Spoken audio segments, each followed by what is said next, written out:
Tommy, I want to hear a little bit from you now. I teased you an episode or two ago and gave you a whole 5 minutes to talk about your favorite subject.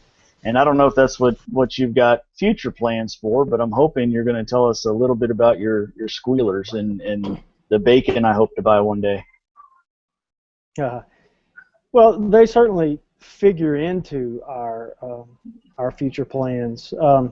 We've been doing a lot of planning here lately. In fact, my online presence has suffered from our how do the kids say it?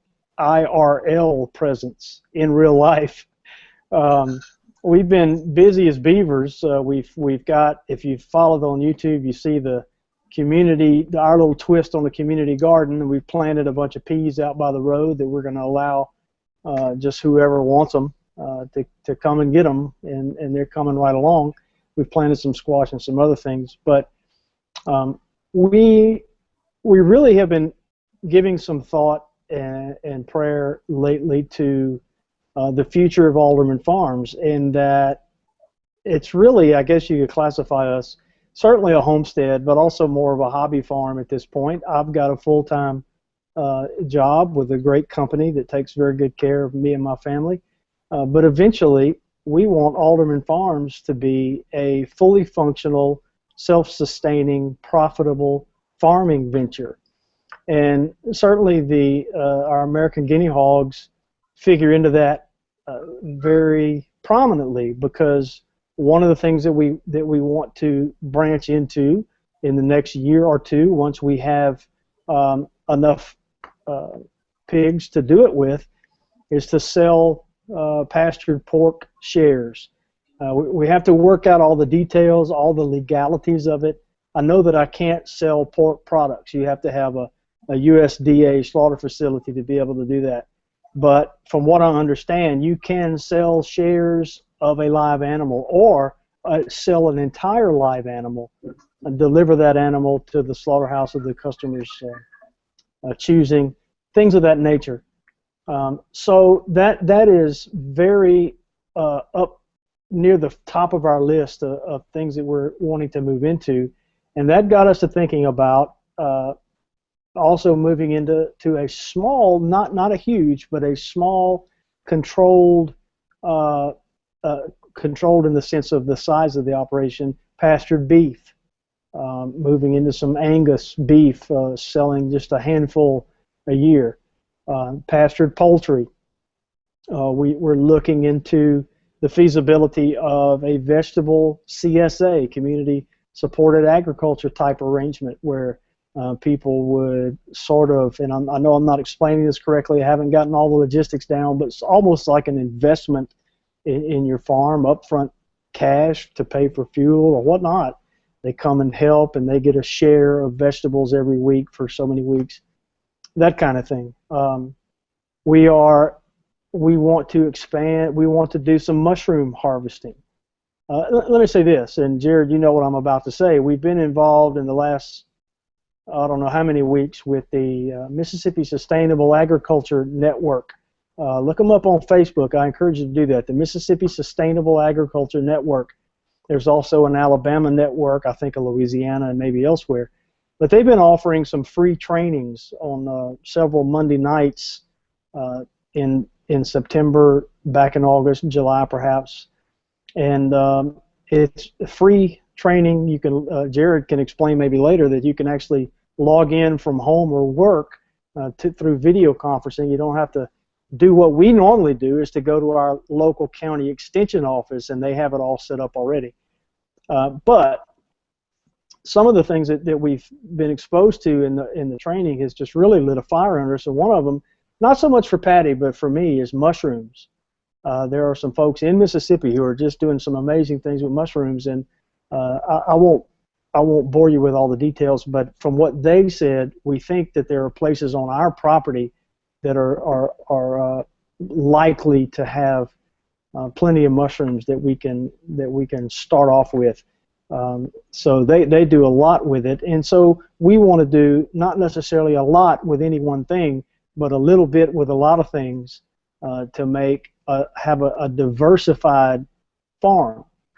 Agritourism is another thing that Patty's had that in her mind for quite some time, and Mrs. Mitchell from Mitchell Farms in Collins, Mississippi, did a presentation at the class last night, at the one of the sessions last night, and it really, I was like, she told a story about her grandfather when the idea of agritourism at Collins at Mitchell Farms was first thought of, and I'm her grandpa, not literally, but my attitude has been the same as her grandfather's was at the beginning, and that was, ain't nobody going to pay no money to come see our farm. And oh my word, they had like 5,000 visitors just for their pumpkin patch, I think in the first year of their pumpkin patch, and 5,000 visitors, and that's in Mississippi. You would think, who in Mississippi needs to go pay to tour a farm? Doesn't everybody have a farm? Well, no, everybody doesn't. So that's just another little piece of the puzzle that we're thinking about. We're actually thinking about allowing people to even come and stay on the farm for a weekend getaway out in the woods or something. And let me see, I've got some stuff written down here. Oh, we have dairy goats, and a byproduct of our effort with dairy goats is that occasionally we make a sale. You know, we'll sell a dairy goat for $150 to $200 just because we want to alter the bloodline of our herd or something of that nature. Well, Patti said, what a natural thing to make that more of a concerted effort, to make that part of our dairy goat operation is that we sell dairy goats, not just to what am I trying to say, moderate, control our herd, but as a business enterprise to sell dairy goats. So we're looking at that. I know I've got a lot here, and I'm really almost done. Let's see, online sales. Patty's been, Patti says, hey, by the way, she had an engagement with the other moms of our local homeschool group, and so she went to go spend some time with them this evening, and I'm glad she did. She'll enjoy that. But she's been after me, or not after me, we have talked together about the need to do some online sales at aldermanfarms.net. She makes homemade soap. With the technology nowadays and the little drop-in shopping carts, it would be real easy to sell some of her homemade soap or some aprons that she could make, you know, or things of that nature. So just another little idea about diversification, possibly even some very specific DVD series that training in certain aspects of goat husbandry or this or that. And so all of that is to say, one of the things as far as what we need to do in the very short term is to increase the number of acres we have under fence. If you've kept up with Alderman Farms, you may have heard me talk about that we have 116 acres here that's mostly timber. But in one of the classes we learned that cows do great in pine forests and pigs do great in hardwood forest. We have a mixture of both. And so we're looking at ways to begin setting aside funds every couple of weeks or every month to start buying fence now, because we want to do it right. Jared, if I'm going to be raising Angus, I'm not ready to be trusting hot wire 60 acres away from where I am. It's one thing to be trusting it in front of the house where I can see it. So we're going to be saving up for that, and then I'll end with an exciting brief conversation I had with my youngest son Corey, who's 16 yesterday, and I was just daydreaming, you know, about the future of Alderman Farms, and I said, Corey, he hadn't really decided, you know, what he wants to do as far as a career is concerned, and I said, Corey, if we actually turn Alderman Farms into a working farm, a profitable venture, would you have any interest in taking that over when it's time? He didn't bat an eye. He said, absolutely. He said, yes, sir. And I thought, wow, that's pretty cool. So it would be it's great for me to think and motivational for me to think about making that happen, making the farm become self-sustaining financially and profitable, and then one day handing that over to my youngest son, and then hopefully he would have some sons, and who knows, generations from now, people could still be farming on the land that's been in our family 150 years already. Yeah, if you were expecting to get any kind of out from Corey on that, it backfired. Looks like, if anything, he kind of raised the bar for you. You got some stepping up to do and get it ready for him. Yeah, well, yeah, I'll second that on the last part. On the first part, I promise you I wasn't looking for an out. We're really excited about the possibilities. We want to also get involved. The Mississippi Sustainable Agriculture Network has been so helpful to us and motivational to us. We want to give back to them too and become more involved with them. We want to get involved with the Food Policy Council in Mississippi that's helping to work to make legislation more amenable to small operators like us. It sounds like you've got a lot under the wings there, sir. It sounds like you've got a lot to look forward to. Is there?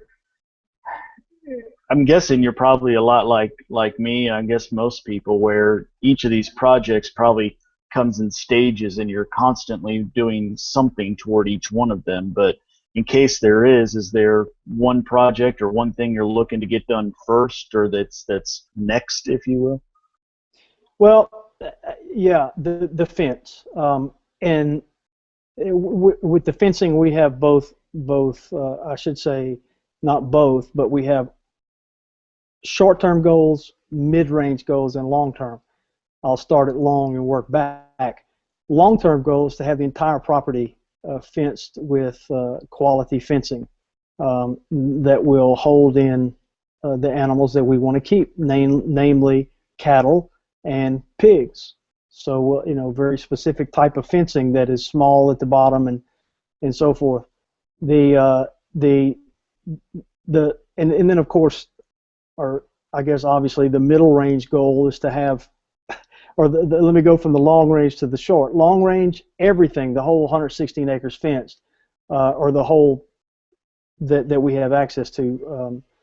Some of it's separate, and then the short-term goal is just to have we've got a 26-acre section right next to where we live, 26-acre plot that is planted, and it's got young pine trees. I say young, 10, 15 years old. They're 40, 50 feet high, some of them.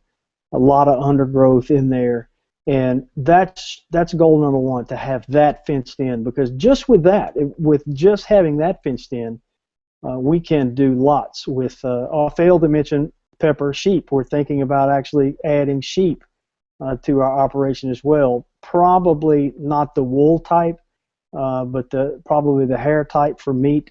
Haven't even researched that, but we can add a significant number of animals just by having that 26 acres fenced in. So that's goal number one, to get that fenced in, and then some other intermediate areas, and then again finally the entire place that would give us, and it's hard to explain without a map of our place, but it would lend itself to having a multitude of separate areas that we could separate by gates that would allow us to rotate our animals, so in order to avoid parasite problems. We don't have parasite problems here because the way our land is laid out and what we have under fence now.